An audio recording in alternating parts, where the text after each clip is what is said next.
Hello, YouTube. It is Monday evening, and yeah, I'm on my fourth day of what's for me functionally an extended 6-day work week, and I slept good today, so I'm feeling refreshed. I'm feeling ready for it. So 6:27 p.m. right now. It is Monday, January 9th, 2023. I should turn these annoying ads down a little bit.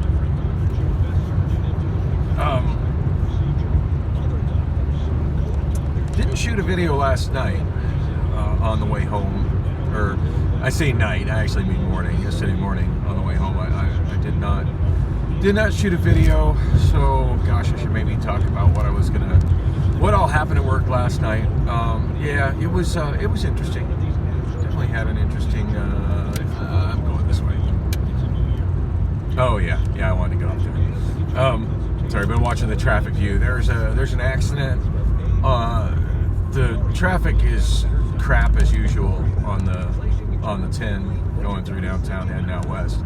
But there's also an accident on the northbound I-17. I want to say it's between Thomas and Indian School. And yeah, right here at the Durango curb is where Google traffic says the slowdown to a near crawl is going to happen. So this is my escape route to avoid that traffic, which I don't know that I've done this as long as I've been vlogging.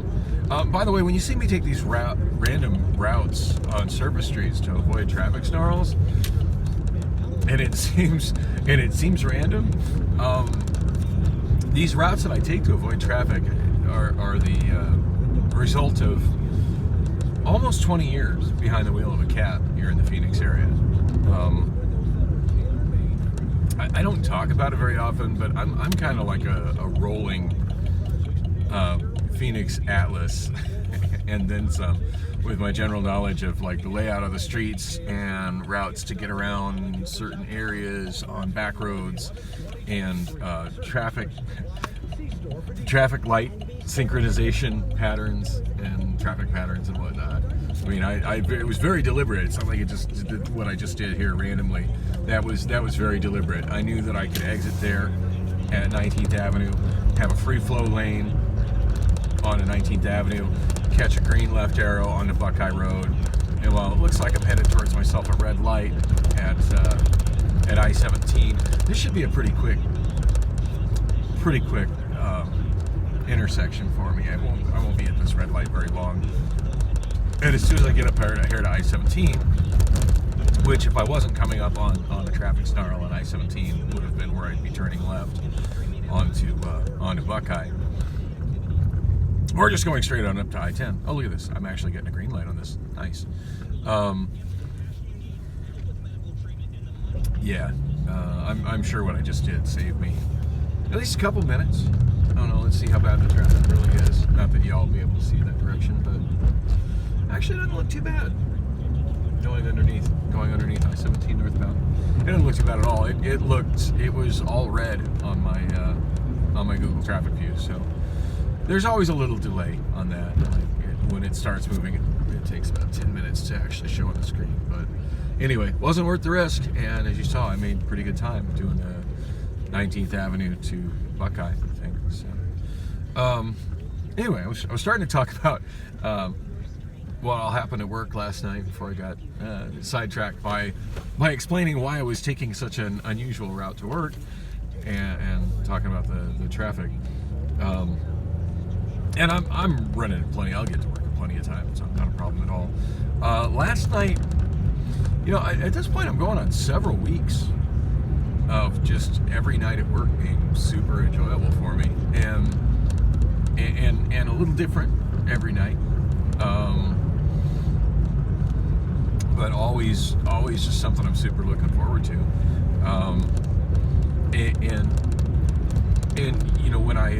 When I basically abandoned my job at, was I fired? Did I quit? Yes.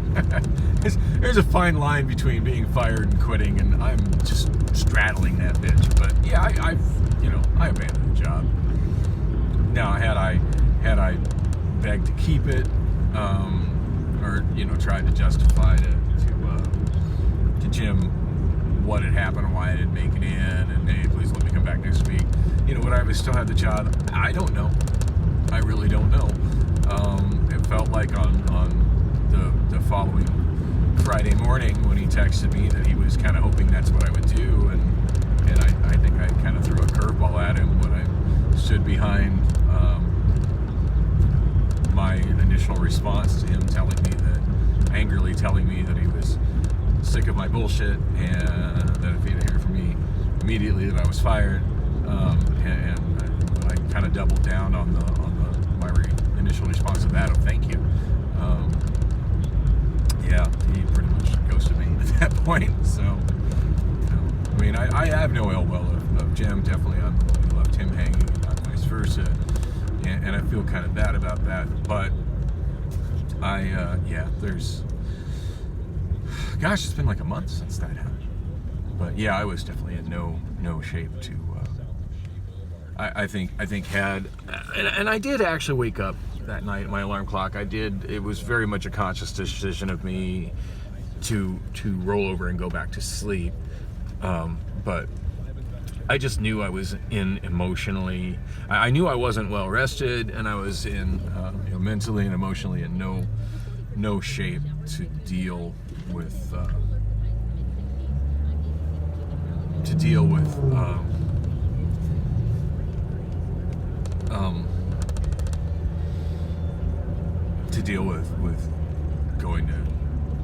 going into Bullock's that night, and obviously, like, I needed more sleep because it took nothing for me to roll over and get back to sleep. I mean, I was just pretty much out as soon as I was up. And should I have called in or texted at the time? Yeah, probably. But I mean, what would I have said, and how would it have been received? I don't know. And I never will know. I'm sure it would have been respond with, "Oh, you just come in, you'll be fine." Yeah, no, I wouldn't have been fine, and I knew that. Yeah, I didn't wake up till like 2:30 in the morning, and I slept like a rock between the time I rolled back over and 2:30 in the morning. And after I saw the text messages from Jim and responded with "thank you," and then saw his text message saying, "What does that mean?" And I'm thinking in my head, you're a grown-ass man in his 60s asking me what thank you means? You should know what thank you means by now. Yeah, and at that point I rolled over, and I don't think I woke back up until like 8 in the morning, 9 in the morning. So obviously I was exhausted. That's a given. I needed to sleep. Anyway, yeah, there was a week I was in a horrible depressive funk after that. In fact, that's the longest I went without, in a while, without vlogging at all, without uploading anything at all, and I just and I was really regretting it there for a while, but now I'm feeling really good about it. It is a little weird thinking that I have zero karaoke show, because I know as long as I've been doing this karaoke business and DJing in general, mobile DJing in general, I know how difficult it is to get a gig when I don't have a gig. But at this point, I'm just feeling so good about my job at Amazon and so secure about my job at Amazon that I don't feel like that's such a bad thing. And I do feel like when I finally do kick another karaoke gig, it's either going to be something that I get through word of mouth, because I'm really putting nothing out there right now. It's either going to be something that I get through word of mouth, that's going to be a really good gig, like, hey, we know you're not really doing karaoke, but I heard from a friend or blah blah blah, hey, would you be willing to do this, because we'd really like to get you to do this, or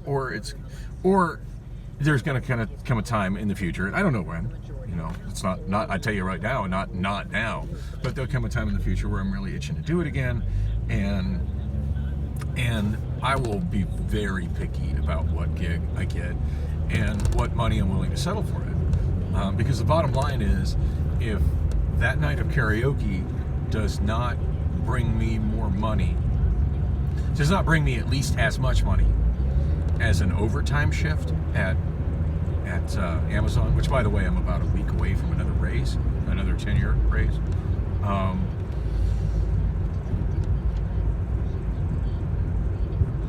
If that night of karaoke does not bring me at least as much as an overtime shift at Amazon, it's just simply not worth taking. Because the bottom line is that even if I bring in that much money, I don't make that much money, because the karaoke thing is still a small business. I still have expenses in operating it. In fact, I still have some expenses even now in operating it. As far as one thing I definitely learned is when I take a little break from it, I still need to make an effort to keep my music current. And so that's still an expense.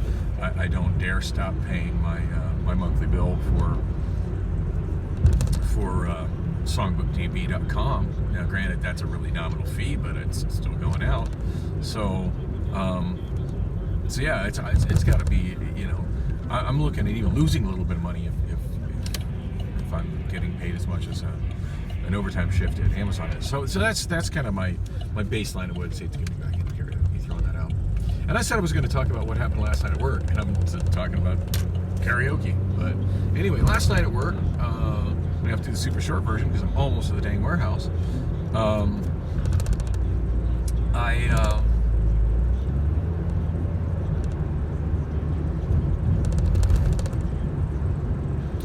brain just went into neutral there. Forklift all night long, and last night there was a driver shortage in the building. Lately it seems like there's been an abundance of trained forklift drivers working. Last night it just all came to a head where I don't know if a bunch of them quit, if some people got suspended. I certainly haven't heard of anybody getting suspended other than Wayne and the guy that used to do 339 on Fridays and Saturdays.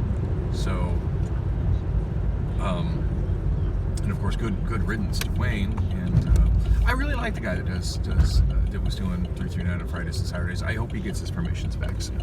I actually had lunch with him on Saturday night. So anyway.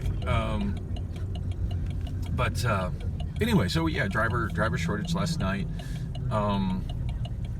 We weren't particularly short in outbound, and as per usual for me on Sunday night, Alex put me on the south side and assigned me to do TDR. So started my day with a tablet and a scanner and a forklift and loading trucks. Ended up taking the corrals, the work zones, also referred to as corrals, all have numbers. I haven't learned the numbers to them, and the doctors all have numbers. And you'd think I would know the doctor numbers on the south side by now, but I don't. I've memorized all the tote door numbers. Those are kind of their own thing. But yeah, the other ones I haven't memorized them. But anyway. In a nutshell, generally speaking, there's 3 to 4 drivers on the south side, and the way that I kind of group the work zones in my head is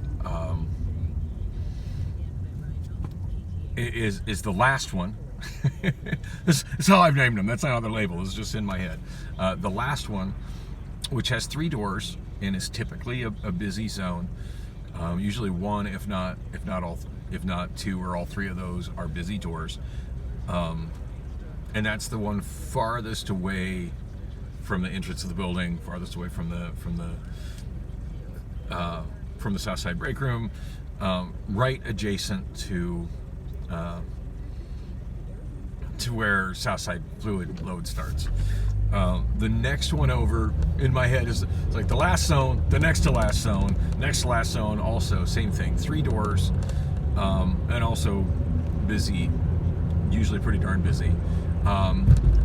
Next one over is the one I call the stupid small zone, because it's stupidly small. It only has 2 doors, for whatever reason, they've put the safety walls that are between the loading zones, aka corrals, they're obnoxiously close to the doors, so you don't have as much space to stage stuff on the side against them. And yeah, it's you only have 2 loading zones to go with it. I think one is 2 pallets wide and the other one's 3 pallets wide, which is not, and it always, one of those doors, if not both of those doors, tend to be super busy. I don't like working in that one. Sometimes I had one night not that long ago, I get stuck working in that one all freaking night long. I'm good enough of a driver, I can tolerate it, but like I don't like being, I feel cramped in that one. Next one over,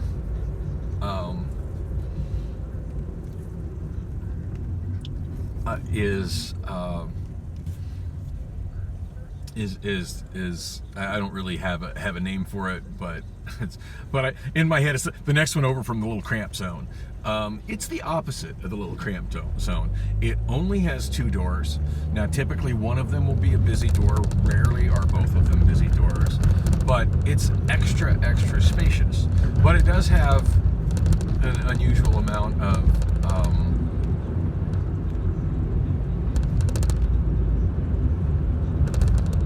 so I'm just second guessing, like, did I drive too far? I don't think I have.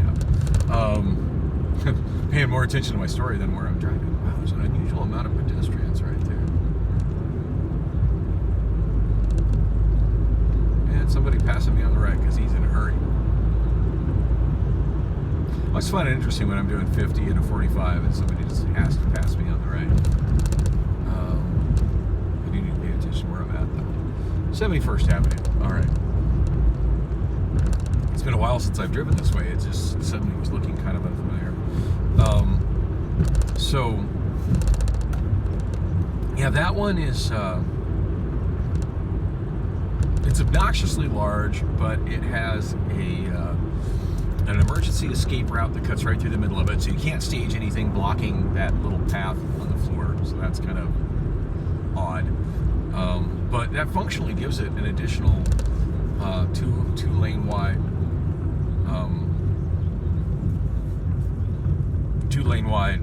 Loading zone, which is helpful, kind of. In that you can rack up more stuff in it before somebody actually needs to be in there loading that stuff, because the water spiders are out of room to put things.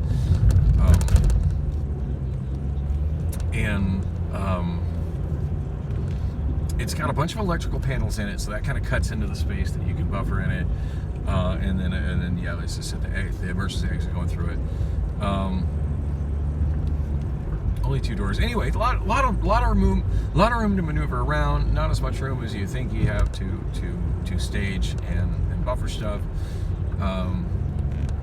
More loading zones than it needs. And then the next 2 zones over, I generally refer to those as the pallet receive zones, because generally they're used for sorting and loading pallet receive, which I don't know if I've really explained that.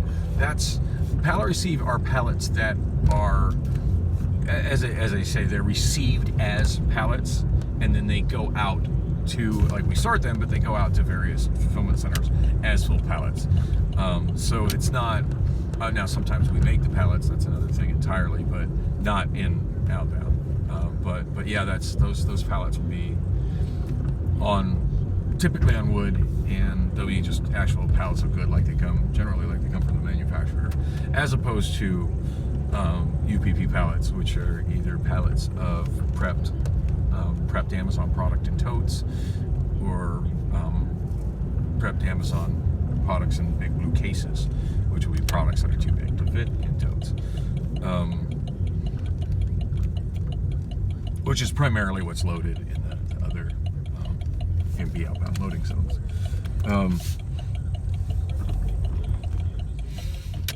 And then the next area over are inbound doors that are handled. There's an inbound area that's specifically for pallet receive, and then after that you get the inbound doors. which obviously is not a part of outbound. Well, I'm here already, and I got to wrap it up because it's 46 after.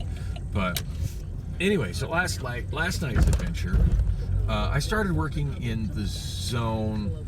I started working in the last zone, but it took me very little time to catch that one up. Now, it's not unusual for me to start working in the last zone and work the whole damn night in the last zone to stay busy there. But it's been kind of slow lately. So it took me no time at all to catch that zone up. Somebody was working in the next zone over, and now I'm forgetting who the hell it was. Oh, it was Adam. Adam is back. Adam is back. New dad. Very happy for him. Back from his paternity leave. So Adam was working in the next zone, and he was busy. He had more work in the next to last zone. Last zone, it didn't take me much time at all to have it completely caught up. At which point, I drifted past the next to last zone, drifted past the little crampy zone, because fuck the little crampy zone, and went into the spacious one that's got all the extra little spaces that I can't buffer in, because that one I like to work in, but it usually doesn't take me too long to finish it off. And of course, from there, like, the next logical space to go work is the little crampy zone, or maybe drift over and work in the next to last pallet receive. So anyway, that's not how my day went. In fact, I could have never predicted how yesterday went. I was busy as hell in the next zone that I went to, the one next, between the pallet receive zones and the little crampy zone. I had a door I was working on there that didn't have a whole lot left to go to finish it. Finished it, TDR'd it out, brought in another door. I hadn't started putting anything in that, although I did bounce out as a water spider, and I'd moved product in to start putting into it. But mostly the other door was for BOI2, the one I always refer to as Boy 2. Some of them I sound out just to be obnoxious, and it's funny. Like, I find myself using these names, and I've some of them that weren't used before I started working in that area have caught on, and other people refer to them that way, and some of them were already being referred to that way. But yeah, Boy 2 is a thing now. So yeah, I was busy as hell loading Boy 2, and then Dustin, the manager, and yesterday was his first day back from his vacation.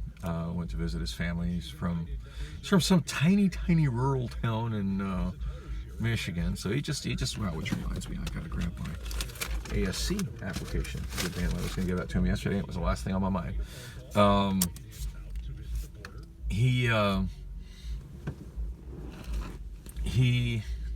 I finally got another message from Priscilla after me kind of ghosting her, after deciding not wanting to go to her place yesterday morning, which would actually be, like, not this morning, which was my yesterday, but the morning before, Sunday morning. It's her day off. Could have spent the day with her, and I just didn't feel like spending the day with her. Anyway. Yeah, don't need you to be friendly. I need you to be nasty.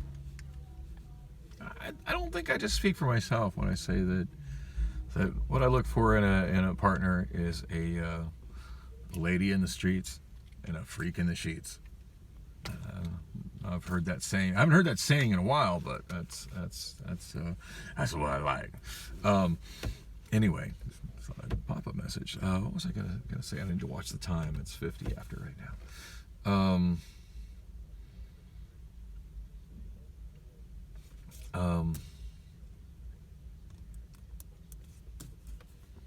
That guy's wearing his own microphone and radio in his safety vest. That's a thing that I have never talked about. I should. Hey, look, here's somebody coming to work on an electric scooter. That's awesome. That's something I could never do, as much as I love electric scooters. I mean, I could never do because I just simply live too far away. I lost my train of thought of what I was doing yesterday, and I want to get this out because I know I'll never come back and revisit it. And it was very interesting. So Dustin's back from vacation. Reminded me, I gotta bring my ASC application to him. Which is funny because I mentioned it to him at stand. I'm like, I left it in the car, but blah blah blah, I got it for you. And I said, he's like, oh, you can just give that to safety. It's like, no, I've been waiting all week for you to get back. Safety says it needs to go to you. There's a survey you need to fill out. I said, that's, you got the blank where you there's that little blank where you got to write in, no, not this guy, he sucks. which got a good laugh out of Dustin, because I know Dustin loves my word performance, but anyway. Anyway, so I'm working on loading Boy 2, and boy, that sounds gay as hell out of context, doesn't it? I'm loading Boy 2 up. I'm just filling it. Dustin comes over, and I park my pit, step off. He's just got the look in his eye like he's ready to talk to me, and I'm like, oh fuck, what did I do? And he's like, oh, you're not in trouble. I definitely got something on my screen I need to talk to you about. And he's got that look like he can't even remember what it is. And it's like, well, okay. He's like, yeah. There's a word that's been I feel like Ariel coined it, but there's been kind of going around. Generally speaking, going to another area is something that like you either volunteer for or they ask you if you want to do it, and you're like, yeah, I'll do that. But sometimes you don't really have the option of saying no. Like, it's kind of obvious. It's like, no, I need you to do it. And the word that we've come up with for that situation is voluntold. like they present it to you like you're given an opportunity to volunteer, but you're being told that that's where you're going. Anyway, I was voluntold that I needed to go to inbound as a driver, that they were short on drivers. Now, the last time I was strongly requested to go there, and I was like, yeah, sure, no problem, has made me leery to do it again, because they pretty much, when I went there, they weren't short on drivers. They had a driver in every single inbound loading zone, work zone. Generally speaking, each work corral has two doors and two loading zones. Every single one had a driver working in it. They were not short on drivers. And basically what the situation was that nobody wanted, the wood needed done, the wood was way behind, and nobody wanted to load the wood pallets. Hey, Dan's working, let's get him back here to, because I went there and I helped them out during lunch shift. Like, Dan's here, let's get him back here and do the wood. Yeah. I enjoy doing the wood if I do the wood all day long, because I will make sure that all the piles going in there are neat and orderly. But I don't like coming in and cleaning up somebody else's mess. That's not fun to me at all. And I don't have it in me to do a half-assed job of loading wood. I just don't. So, I don't have my cornstarch powder, because inevitably my ass crack will get super sweaty and will start chafing if I don't have powder. But if I can't powder my butt, so so there's that as well. I don't have that on me. So I haven't been doing that position, so I haven't been needing to bring that.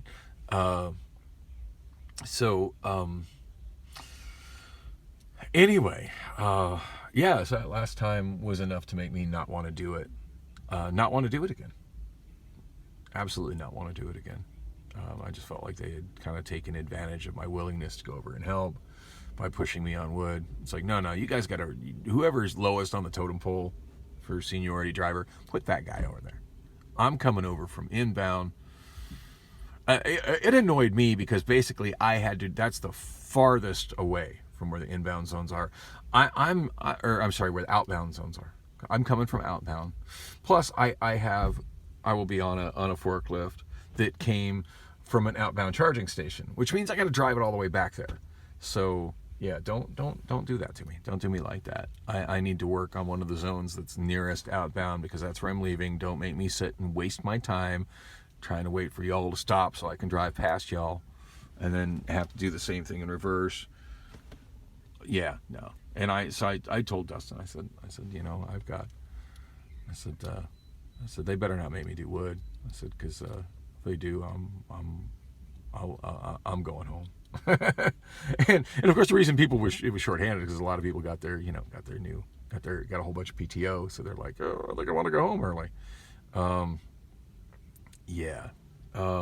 Don't. That's what I told him. I said, whatever, don't make me do wood. Anyway, long story short, went back and forth. They tried to make me do wood. When I got there, he's like, yeah, don't. I'll tell them not to do that to you. And I got there, and wouldn't you know it, Ty tried to get me to do it, and I was just like, no. I straight up said no. I said, yeah, well, I said, I got a whole bunch of PTO. I can go home early too, And anyway, I said, and the other thing that I pointed out, which I pointed out to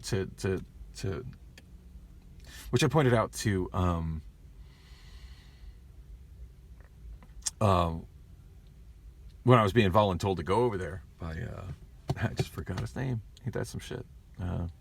Young guy just came back from Michigan, forgetting his name all of a sudden. When I was told by him, it's like, well, so I'm actually really busy here. Can't we? And we have like a rookie driver there that doesn't have a lot of experience. And I was like, well, I said we're actually busy here. Can't. He's that water spider over there. He's a driver, can't he? He goes, well, yeah, but we need somebody that's experienced and inbound, and that's you. I'm like, okay, fair. I said, but they better not push me on wood because he could do wood. Oh no, we need someone that load trucks. I said, okay, get over there. Go up to the leadership so they can scan me in, put my magnet in his pit driver and whatnot, and just kind of get a grip of what's going on. And as I'm walking back, Ty comes chasing after me to tell me that he wants me to do wood. I'm just like, no. I need to check the time. I don't know why. I just know it's time to go into work. But oh goodness, it's 58 after. Yeah, I gotta go. Anyhow, I flatly told him no. He put a rookie on it. Could move Ty because reason you're short-handed is people have been like, you know what? I got extra time off. I'm going home. I could do that too. I want to be here and work. All I'm asking is don't make me do the wood. So I put a rookie guy on it. Oh my gosh, that rookie guy. That's another story I ain't got time for. Nice kid, but let's just say he had a pit incident that didn't get reported as a pit incident, doing something that I really told him not to do. To be fair, I think Ty did tell him to do it. Oh, there's so much more I could say about last night. Anyway, I gotta go. Thanks for coming with me on the drive.